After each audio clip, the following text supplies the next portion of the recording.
Hello everyone and welcome to the channel. Today Google released Android 17 QPR2 Beta 1, which I have on my 10 Pro XL to show you all the new changes. So without further ado, let's jump in.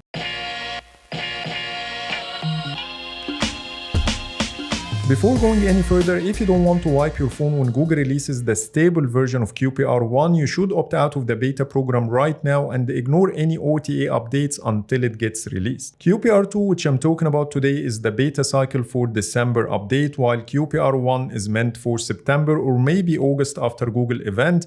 I'm not 100% sure, so let's wait and see. And now let's talk about QPR2 Beta 1. Starting with the update size and build number, here on the 10 Pro XL, the update size is 440 megabytes and the build number is CP41.260.701.005. Keep in mind that this update is minor despite the size of 440 megabytes, which is the trend with QPR updates recently. Google is mainly focusing on bug fixes and final touches, but thankfully I was able to spot some new changes that I'm gonna mention in this video. The first change is related to the screen recorder. Now it defaults to the entire screen to give you immediate access to the selfie camera option. And when you compare this to QPR1 Beta 7 I have here on the 9 Pro XL, you can see that it defaults to the single app, and for you to use the selfie camera option, you have to switch to the entire screen. So I think it makes more sense now to default to the entire screen to get quick access to this option. The second change is under settings, then sound and vibration, then vibration and haptics. When you scroll all the way down, the keyboard vibration slider is back again,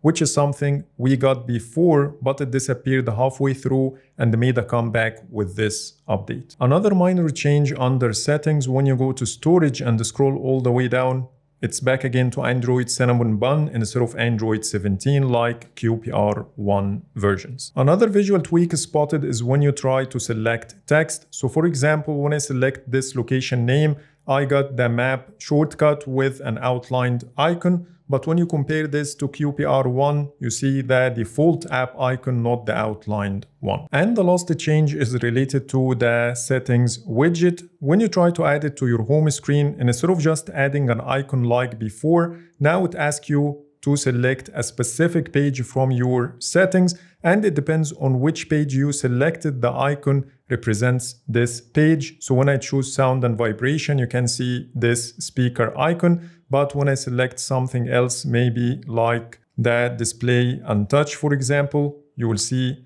a totally different icon. By this, I covered all the new changes in this update, but if you like my wallpapers, go ahead and download the Wallpapers by In-Depth Tech Reviews app. That will give you access to hundreds of exclusive wallpapers that will make your smartphone look stunning. Plus, you have the ability to download any of these wallpapers locally on the device, so you can apply the wallpaper effects on any of them. Plus, you have the ability to edit any of these wallpapers before downloading or setting on your lock or home screen. So if you want to give it a try, you will find Google Play Store download link in the description. And now let's get back to QPR2 Beta 1. And now let's go through the bug fixes. As per the release notes, some of them are related to developers, while others might have an impact on your daily usage. The first one is a fix for a Bluetooth repairing fails silently following a remote bond loss.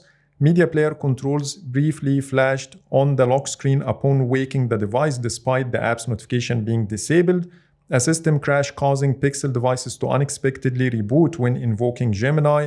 Initiating a drag and drop gesture with multiple fingers caused the source application to stop receiving subsequent touch events.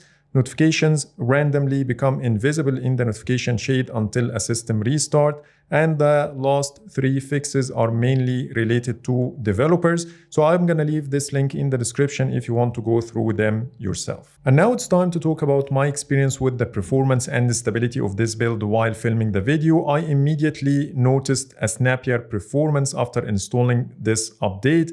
The phone is slightly more responsive and everything opens instantly, as you see here now on the screen. So I don't have any problems with this version. Also, I didn't come across any major bugs or issues while filming the video. And when it comes to Geekbench scores, I got 6101 for the multi-core and 2296 for the single core, which is about the same as the previous versions. And when it comes to the GPU, I got 4766, which is also within the same average.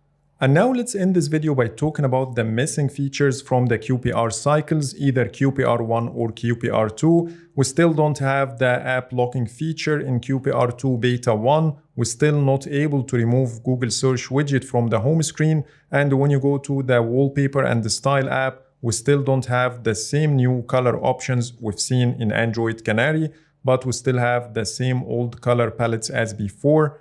So I hope to see these features coming to the QPR cycle to be able to see them in the stable version. So that's pretty much it for today. These are all the new changes I wanted to show you in Android 17 QPR2 Beta 1. Please let me know in the comments if I missed anything. But for now, thanks so much for watching and see you in the next video.